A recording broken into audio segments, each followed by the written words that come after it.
কখনো কি ভেবে দেখেছেন তাপ ছাড়া একটা কঠিন জিনিস গলানো যায় কিনা?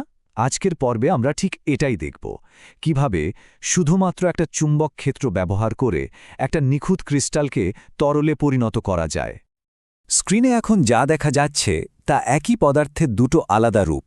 বাম দিকে দেখুন, এটা একটা নিখুঁতভাবে সাজানো কঠিন ক্রিস্টাল, আর ডান দিকে দেখুন একটা চুম্বক ক্ষেত্র দেওয়ার পর কি অবস্থা হয়েছে। পুরোটাই একটা বিশৃঙ্খল তরল। কিন্তু সবচেয়ে অবাক করা ব্যাপার কি জানেন?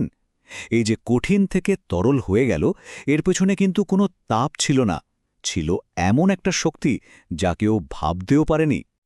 তো এই রহস্যের জট খুলতে হলে চলুন আগে পরিচিত হয়ে নিই এই পরীক্ষার মূল নায়কের সাথে। এই অদ্ভুত জিনিসটার নাম হল ডাস্টি প্লাজমা। সহজ করে বললে এটা পদার্থের এমন একটা অবস্থা যেখানে ইলেকট্রন, আয়ন, গ্যাসের সাথে আরও একটা জিনিস থাকে, আর সেটা হলো এই চার্জ দেওয়া ধুলোর কণা। আর এই কণাগুলোই নিজেদেরকে সাজিয়ে একটা নিখুঁত ক্রিস্টাল তৈরি করতে পারে। এই ছবিটা দেখুন, এটাই হলো সেই ক্রিস্টালের কঠিন অবস্থা। প্রত্যেকটা কণার একটা নির্দিষ্ট জায়গা আছে, আর সব মিলিয়ে প্রায় নিখুঁত একটা ষড়ভুজাকার গ্রিড তৈরি করেছে। একে বলে লং রেঞ্জ অর্ডার, অনেকটা যেন সৈন্যরা একদম নিখুঁত লাইনে প্যারেড করছে। তো অবার্ন ইউনিভার্সিটির বিজ্ঞানীরা ঠিক করলেন এই ক্রিস্টালের ওপর একটা শক্তিশালী চৌম্বক ক্ষেত্র প্রয়োগ করে দেখবেন কি হয়। সেটাই ছিল তাদের মূল প্রশ্ন। আর এই যে দেখুন, এটাই সেই আসল ক্রিস্টাল। পরীক্ষার যন্ত্রের ভেতরে ভাসছে, আর একটা লাল লেজারের আলোয় পুরোটা আলোকিত হয়ে আছে। দেখতে দারুণ লাগছে, তাই না? তাদের পরিকল্পনাটা ছিল বেশ সোজাসাপটা। প্রথমে একটা স্থিতিশীল ক্রিস্টাল তৈরি করা হবে, এরপর ধীরে ধীরে চুম্বকের শক্তি বাড়ানো হবে, আর দেখা হবে ঠিক কি পরিবর্তন হয়। তারা চৌম্বক ক্ষেত্রের শক্তি বাড়াতে বাড়াতে নিয়ে গেলেন 1.28 টেসলা পর্যন্ত।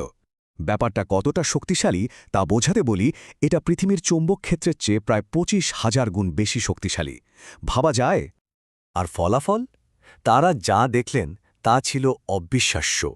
চোখের সামনেই কঠিন ক্রিস্টালটা পুরোপুরি তরলে পরিণত হয়ে গেল। শুরুতে দেখুন, যখন কোনো চৌম্বক ক্ষেত্র নেই, ক্রিস্টালটা একদম নিখুঁত, ষড়ভুজাকার আর স্থিতিশীল। এরপর চৌম্বক ক্ষেত্র বাড়ার সাথে সাথে দেখুন কি হচ্ছে। ক্রিস্টালের সে নিখুঁত শৃঙ্খলাটা ভাঙতে শুরু করেছে। এখানে ওখানে কিছু ত্রুটি দেখা যাচ্ছে। আর যখন চুম্বকের শক্তি প্রায় সর্বোচ্চ 1 টেসলাতে পৌঁছল, তখন দেখুন ক্রিস্টালের সেই সুন্দর গঠনটা আর নেই। পুরোটা গলে গিয়ে একটা বিশৃঙ্খল তরলে পরিণত হয়েছে। আচ্ছা, ক্রিস্টালটা যে গলে গেল সেটা তো পরিষ্কার, কিন্তু প্রশ্ন হল কেন গলল? এর পেছনের আসল কারণটা কি? প্রথম সূত্রটা পাওয়া গেল এই বেগের মানচিত্র থেকে।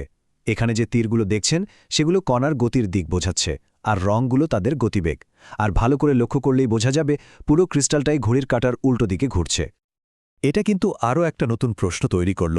কারণ ভাবুন তো, একটা কঠিন জিনিস যদি একসাথে ঘুরতে থাকে, তাহলে তো সেটার গলে যাওয়ার কথা না, তাই না? এই রহস্যের সমাধানটা লুকিয়েছিল ঘূর্ণনের মধ্যেই। তবে সেটা সাধারণ কোনো ঘূর্ণন ছিল না।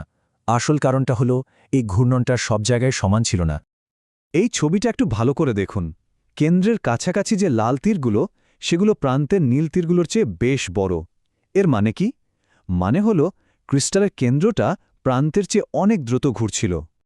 এই ঘটনাটাকে বলে ডিফারেন্সিয়াল রোটেশন। ব্যাপারটা অনেকটা পিৎজার ময়দা ঘোরানোর মতো। যদি কেন্দ্রটা প্রান্তের চেয়ে বেশি জোরে ঘোরে, তাহলে কি হয়? ময়দাটা একদিকে টান খায় আর ছিঁড়ে যায়। ঠিক একই জিনিস ঘটছিল ক্রিস্টালের ভেতরে। এই যে ভেতরের আর বাইরের অংশের গতির পার্থক্য, এটাই তৈরি করেছিল একটা মারাত্মক চাপ, যাকে বলে শিয়ার ফোর্স। এই বলটাই আক্ষরিক অর্থে ক্রিস্টালের ভেতরের বন্ধনগুলোকে ছিঁড়ে টুকরো টুকরো করে দিয়েছে। তাহলে বোঝা গেল একটা চুম্বক কিভাবে একটা মারাত্মক মোচড় দিয়ে একটা ক্রিস্টালকে গলিয়ে দিতে পারে। কিন্তু এই আবিষ্কারটা কেন এত গুরুত্বপূর্ণ? আসলে এই গবেষণাটা আমাদের হাতে পদার্থের অবস্থা নিয়ন্ত্রণের একটা নতুন উপায় তুলে দিয়েছে। এটা প্রমাণ করে যে ঘূর্ণনও কোনো কিছু গলানোর একটা প্রধান কারণ হতে পারে।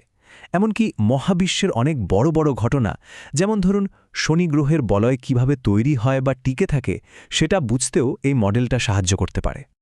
মূল কথাটা হলো, অন্য আরও কারণ হয়তো থাকতে পারে, কিন্তু বিজ্ঞানীরা নিশ্চিত হয়েছেন যে এই গলনের পেছনে প্রধান ভূমিকা রেখেছে এই ঘূর্ণনের ফলে তৈরি হওয়া শিয়ার ফোর্স।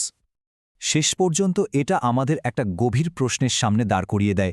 যদি একটা সাধারণ চুম্বক একটা কঠিন জিনিসকে গলিয়ে দিতে পারে, তাহলে আমাদের চারপাশে আরও কত শত অদৃশ্য শক্তি আছে যা প্রতিনিয়ত এই পৃথিবীকে বদলে দিচ্ছে।